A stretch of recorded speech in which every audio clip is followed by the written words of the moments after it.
Namaste, welcome to Edu9 Career Guidance, Josh Innovations Private Limited, Edu9 Overseas Consultancy.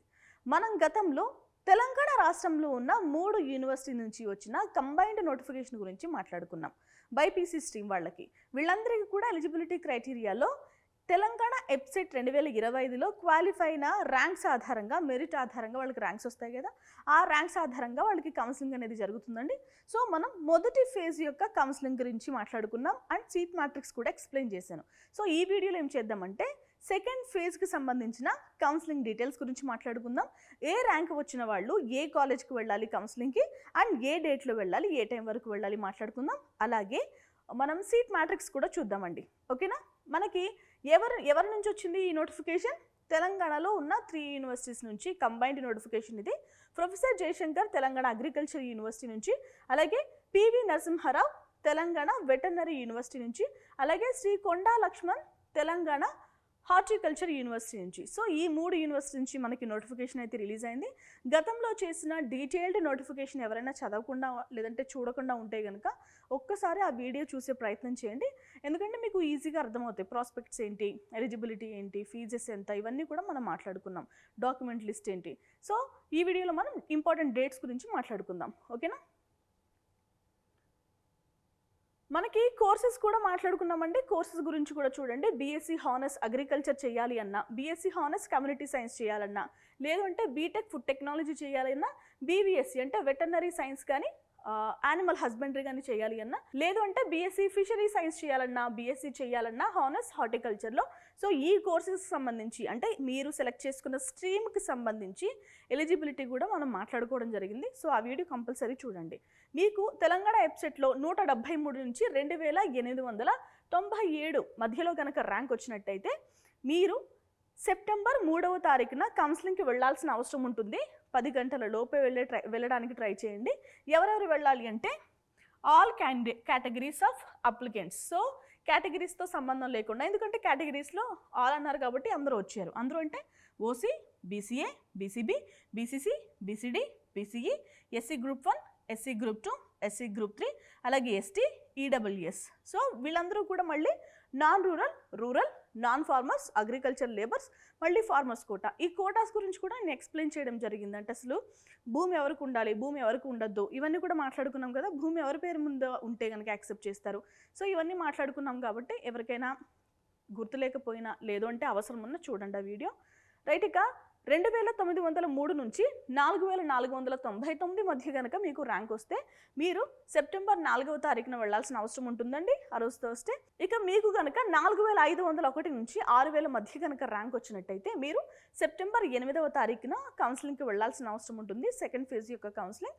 And అందరూ వెళ్లాల్సిన అవసరం ఉందండి. All categories wise అయితే మీకు డేట్స్ ఏం సెపరేట్గా లేవు. సో అన్ని కేటగిరీస్ వాళ్ళు వెళ్ళాలి. ఇక 6002 నుంచి 6997 మధ్య కనుక మీకు ర్యాంక్ వస్తే మీరు సెప్టెంబర్ 9వ తారీఖున 10 గంటల లోపు అయితే వెళ్లాల్సిన అవసరం ఉంటుంది. సో మీకు కనుక 7001 నుంచి 7998 లోపు కనుక మీకు ర్యాంక్ వచ్చినట్టే అయితే మీరు సెప్టెంబర్ 9న అయితే కౌన్సిలింగ్కి వెళ్లాల్సిన అవసరం ఉంటుంది.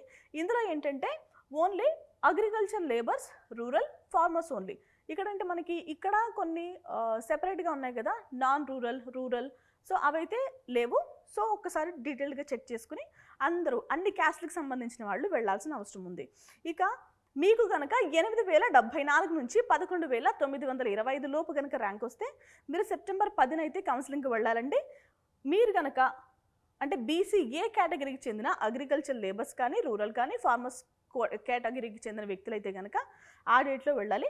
ఇఫ్ ఇన్ కేస్ మీకు 8039 నుంచి 19918 మధ్యలో కనుక ర్యాంక్ వస్తే మీరు కనుక బీసీసీ కేటగిరీకి చెందిన వ్యక్తులైతే సెప్టెంబర్ 10వ తారీఖున వెళ్ళాలి.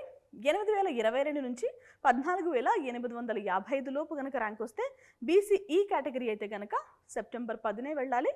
అలాగే 8404 నుంచి 19751 మధ్యలో కనుక ర్యాంక్ వస్తే ఎస్సీ గ్రూప్ 1 కేటగిరీ కూడా సేమ్ డేట్లో వెళ్ళాలండి. ఇక 8020 నుంచి 14907 మధ్య కనుక మీకు ర్యాంక్ వస్తే మీరు ఈడబ్ల్యూఎస్ కేటగిరీకి చెందిన వ్యక్తులైతే కనుక సెప్టెంబర్ 10వ తారీఖున మీరు కౌన్సిలింగ్కి వెళ్ళాలి. సో ఓకేనా? ఇవన్నీ కూడా మీకు వచ్చిన ర్యాంక్ ఆధారంగా మీరు కౌన్సిలింగ్కి వెళ్ళాల్సిన డేట్స్ అండ్ ఏ కేటగిరీ వాళ్ళు వెళ్ళాలి అనే దానికి డీటెయిల్స్. మీరందరూ కూడా కౌన్సిలింగ్కి ఎక్కడికి వెళ్ళాలండి? University auditorium, PJTAU, Rajendra Nagar, Hyderabad. Professor Jayashankar Telangana agriculture university Rajendra నగర్లో ఉంది కదా, సో అక్కడికైతే వెళ్ళి వెరిఫికేషన్లో పార్టిసిపేట్ చేయాలి కౌన్సిలింగ్లో. ఓకేనా? అసలు ఈ కంబైన్డ్ నోటిఫికేషన్కి సంబంధించి ఏ కాలేజెస్లో ఎవరెవరికి ఎన్ని సీట్స్ ఉన్నాయి ఇప్పుడు చెక్ చేద్దాం. ఓకేనా?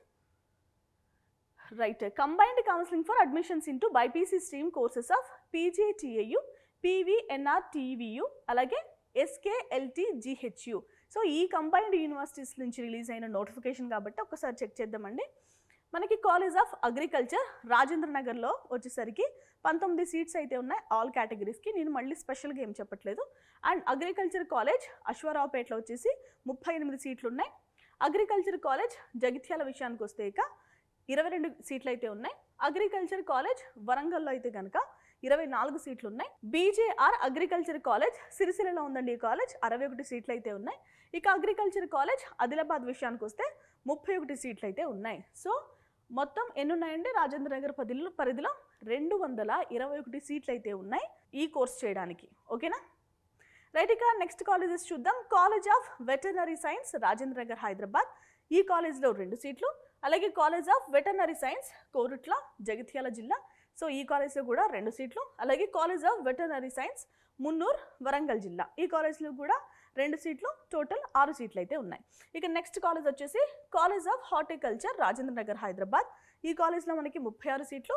College of horticulture Mojerla, Wanaparthy జిల్లా. ఈ కాలేజ్లో మనకి 58 సీట్లు. అలాగే college of horticulture Malyala, Mahabubabad జిల్లా. సో ఈ కాలేజ్లో మనకి 23 సీట్లు. మొత్తం వచ్చేసి 117 సీట్లు అయితే ఉన్నాయి. ఇక నెక్స్ట్ కాలేజ్ చూద్దాం. College of food science and technology Rudrur, Nizamabad జిల్లా. 20 సీట్లు అయితే ఉన్నాయండి. College of fishery science Pebbair, Wanaparthy జిల్లా. ఈ కాలేజ్లో వచ్చేసరికి 20 సీట్లు ఉన్నాయి. రైట్. ఇక టోటల్ వచ్చేసి 387 సీట్లు అయితే ఉన్నాయండి. ఇక మొత్తం ఈ 2 కాలేజెస్లో మొత్తం చూసే సీట్లు 387 సీట్లు అయితే ఉన్నాయండి. ఇక నెక్స్ట్ కాలేజ్ చూద్దాం. College of community science Hyderabad. So ఈ కాలేజ్లో మొత్తం సీట్లు వచ్చేసి 38 సీట్లు అయితే ఉన్నాయి. మొత్తం సీట్లు అంటే వాళ్ళు OC, BCA, BCB, BCC, BCD, BCE, SC group 1, 2, 3, అలాగే ST, EWS కేటగిరీలో మళ్ళీ సబ్ క్లాసెస్ ఉన్నాయి. NF అంటే నాన్ ఫార్మర్, అలాగే NAGL అంటే కూడా మనకి ఇక్కడ అబ్రివేషన్స్ కూడా ఇచ్చారు. రైట్. ఇక మనకి క్యాస్ట్ డివిజన్తో పాటు సబ్ క్లాసెస్ కూడా ఇచ్చారండి. ఫార్మరు, అగ్రికల్చర్ లేబరు, అలాగే non farmer quota, non agriculture labour quota. So ఈ కోటాస్లో ఎన్నెన్ని సీట్స్ ఉన్నాయి కూడా మీరు చూసుకోవచ్చు. ఎందుకు ఇచ్చారంటే ఈ సీట్స్కి రిజర్వేషన్ ఉంది. ఓకేనా? ఫార్మర్స్ కోటాకి, లేబర్స్ కోటాకి రిజర్వేషన్స్ ఉంది కాబట్టి ఆ కండిషన్స్ మీరు సాటిస్ఫై చేస్తే ఆ సీట్స్కి మీరు అప్లై చేసుకోవచ్చు. సో ఎవరైనా గతంలో చేసిన వీడియో, కంబైన్డ్ నోటిఫికేషన్ వీడియో చూడకుండా ఉంటే చూసే ప్రయత్నం చేయండి. ఈ క్లాసిఫికేషన్స్ గురించి మీకు ఐడియా వచ్చే అవకాశం ఉంది. ఓకేనా? ఇది వాళ్ళ వీడియో. Thanks for watching.